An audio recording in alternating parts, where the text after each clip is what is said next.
హరే శ్రీనివాస 41వ శ్లోకమైనటువంటి పాపోత్పాత విమోచనాయ రుచిరైశ్వర్యాయ మృత్యుంజయ స్తోత్ర ధ్యాననతి ప్రదక్షిణ సపర్యాలోకనాకరణనే.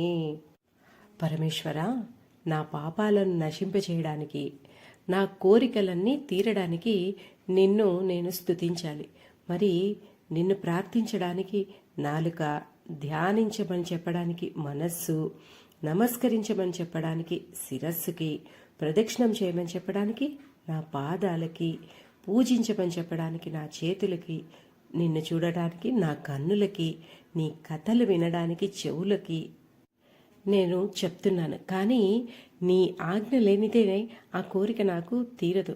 కాబట్టి వీటి అన్నింటినీ ప్రేరేపించవలసిన బాధ్యత నీదే. నీ వైపుకు వీటి అన్నింటినీ తిప్పుకోవాల్సిన బాధ్యత కూడా నీదే. వీటన్నింటితోనూ నేను నిన్ను పూజించాలి. కాబట్టి నాకు మూగతనము, మతి లేనితనము, కుంటితనము, గుడ్డితనము లేకుండా చూడమని ప్రార్థిస్తున్నారన్నమాట ఈ శ్లోకంలో. ఇంకా చెప్పాలంటే పంచేంద్రియాలలో పాడు పనులు చేయకుండా మంచి పనులు చేసే విధంగా వాటిని ఉపయోగిస్తూ మిగిలిన కాలంలో ఆ భగవంతుణ్ణి స్తుతిస్తూ, చేతులతో పూజిస్తూ, మనస్సుతో ధ్యానిస్తూ, చెవులతో ఆ భగవంతుని చరిత్రలు వింటూ ఉండాలి అని చెప్తున్నారు.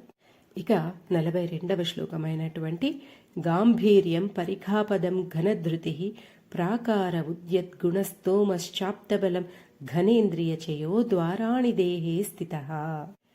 తన మనస్సు అనే గట్టిదైన స్ట్రాంగ్గా ఉండే కోటలో స్థిరంగా హాయిగా ఉండిపోమ్మని శంకరులు శివుణ్ణి ప్రార్థిస్తున్నారు.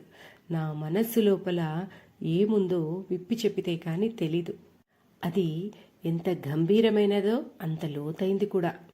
కోట చుట్టూ ఉన్న అగడత లాంటిది అని చెప్తున్నారు. అంతేకాకుండా చిత్తంలోనే మనము స్వప్నావస్థలో ఆకాశంలో సహా పంచభూతాలన్నింటినీ చూడొచ్చు. అందువల్ల ఆ ఆకాశం కంటే కూడా నా మనస్సే గొప్పది. నా మనస్సు ఎలాంటిదంటే పరిస్థితులకు లొంగిపోకుండా, మారిపోకుండా ధైర్యము, స్థైర్యము అనేటటువంటి గుణాలను కలిగి ఉంటుంది. కోటకి ప్రహరీ ఎలా పనిచేస్తుందో నా మనస్సుకు ఈ ధైర్య గుణం అలా పనిచేస్తుంది. కోట లోపల నమ్మదగ్గ సైన్యం ఉన్నట్టే నా మనసులో కూడా దైవీ గుణాలు చాలా ఉన్నాయి. కోటకి వాకిళ్ళు ఎలా ఉంటాయో రక్షణ కలిగిస్తూ, అలా నా మనస్సుకు కూడా పంచ జ్ఞానేంద్రియాలున్నాయి. కోటలో అవసరమైన పదార్థ సంపత్తి ఉన్నట్టే నా మనసులో కూడా అర్థవంతమైన విద్య ఉంది.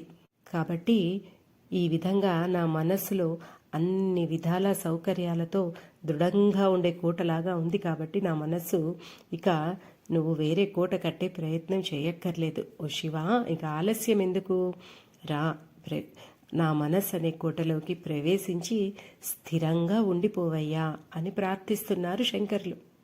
43వ శ్లోకం.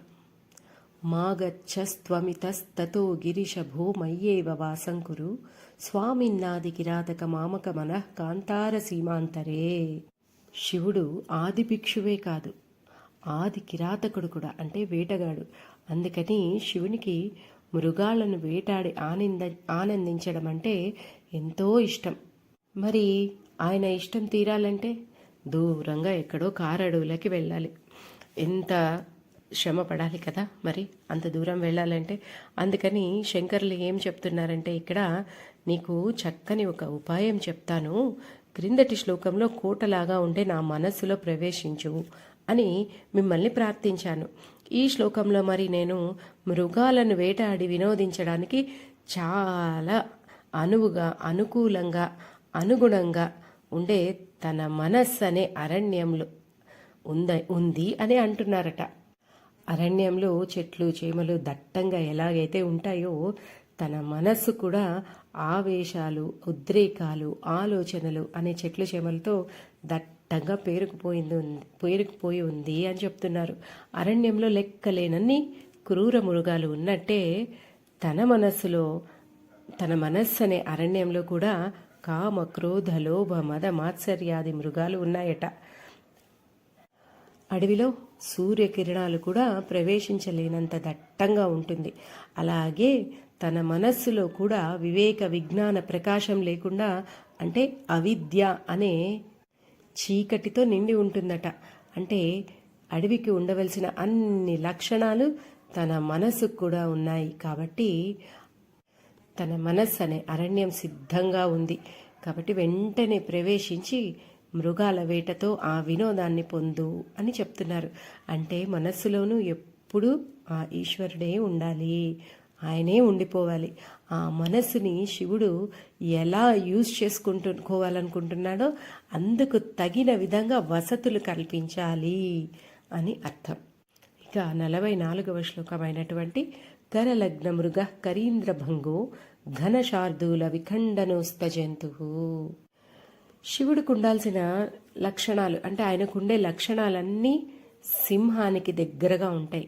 అటువంటి శివుడు అనే సింహం నా హృదయం అనే గుహలో ఉండగా ఇక నాకేంటి భయం అని అంటున్నారు శంకరాచార్యులు గారు. సింహం పంజా విసిరి లేడిని ఎంత ఈజీగా అయితే పట్టుకుంటుందో అలాంటి శివుడు నా హృదయంలో సదా నివసిస్తూ ఉంటే నాకు ఎవరి వల్ల భయం ఉంటుంది చెప్పండి అని అంటున్నారు. శివుణ్ణి మనం మృగధరుడు అంటాం. అంటే ఆయన చేతిలో లేడి ఉంటుంది. ఆయన్ని మృగరాజు అంటాం. అంటే సింహం ఏనుగుని చంపుతుంది. అలాగే ఆ శివుడు కూడా గజాసురుణ్ణి చంపాడు. సింహం పులిని కూడా చంపుతుంది. శివుడు కూడా వ్యాఘ్రాసురుణ్ణి చంపాడు. ఇలా సింహం కడుపులో ఎన్నో జంతువులుంటాయి. అలాగే ఆ శివుని కడుపు నిండా స్థావర జంగమాత్మకమైన విశ్వమే నిండి ఉంటుంది. ఆ సింహంలాగానే శివుడు కూడా కొండపైనే ఉంటారు. సింహం తెల్లగా ఉంటుంది. శివుడు కూడా శుద్ధ స్ఫటిక వర్ణంలో తెల్లగా ఉంటారు. సింహానికి పంచముఖం అంటే విశాలమైనటువంటి నోరు ఉంటుంది. శివుడు కూడా పంచముఖుడే. కాబట్టి సింహం లాంటి శివుడు నా హృదయంలో సదా నివసిస్తుంటే నాకు ఎవరి వల్ల ఎలాంటి భయము ఉండదు, చివరకు మృత్యు వలన కూడా భయం ఉండదు అని దృఢంగా నమ్మకంతో చెప్తున్నారు. మనం కూడా శివుడు లాంటి పెద్దవారి అండ చూసుకుంటే ఎన్ని ఇబ్బందులు వచ్చినా ఆయన ఆదుకుని మనల్ని రక్షిస్తాడు. కాబట్టి మీరు కూడా ఎందుకు ఆ శివుని హృదయంలో ప్రతిష్ఠించుకోకూడదు అని సలహా ఇస్తున్నారనమాట. 45వ శ్లోకమైనటువంటి ఛందశాఖి శిఖాన్వితై ద్విజవరై సంసేవితే శాశ్వతే సౌఖ్యాపాదిని ఖేదభేదిని సుధాసారై ఫలైర్దీపితే. ఇంతవరకు శివుణ్ణి వేటగాడిగాను, ఆది భిక్షువుగాను, సింహంగాను వర్ణిస్తూ వచ్చిన ఆదిశంకర్లు ఈ శ్లోకంలో మనస్సుని ఒక పక్షిగాను, శివుణ్ణి పాదార విందాలను ఆ పక్షి ఆశ్రయించవలసిందిగాను చెప్తున్నారు. పక్షి ఒక్కచోట స్థిరంగా ఉండదు. అసలు ఎప్పుడు అటు ఇటు తిరుగుతూనే ఉంటుంది. తనకు కావలసిన ఆహారం లభించేంత వరకు తిరుగుతూనే ఉంటుంది. మన మనస్సు కూడా అలాగే స్థిరంగా ఎప్పుడూ ఉండదన్నమాట. అన్ని విషయాలు, అందరి వ్యవహారాలు, అందరి విషయాలు మనకే కావాలి, ఆ మనస్సుకే కావాలి. తనకు కావలసినవి పొందే వరకు అది కూడా నానా తిప్పలు పడి సాధిస్తుంది. కానీ మన మెదడుకు కావలసిన జ్ఞానము అన్ని చోట్లకు తిరగాల్సిన అవసరం లేకుండా స్థిరంగా ఒక్కచోటే లభిస్తే, దాన్ని ఆశ్రయిస్తే మనకి మంచిది కదా. అలాంటి గూడు లభిస్తే పక్షి మాత్రం ఎందుకు అలా తిరుగుతుంది? ఆ గూడినే ఆశ్రయించుకొని ఉంటుంది. అలాగే ఆ శివుని పాదార విందాలు సకల సౌభాగ్యాన్ని, సంపదను, జ్ఞానాన్ని, సుఖాన్ని ఇవ్వగలిగినప్పుడు మనస్సు అనే పక్షి ఆ పాదాలు అనే గూటిని ఆశ్రయిస్తే ఎంతో మేలు కదండి. పైగా ఆ పాదాలను ఆశ్రయిస్తే ఎలాంటి వారైనా కరిగిపోయి కాదనలేక ఆశ్రయమిస్తారు కూడా కదా అని అంటున్నారు ఇక్కడ. హరే శ్రీనివాస.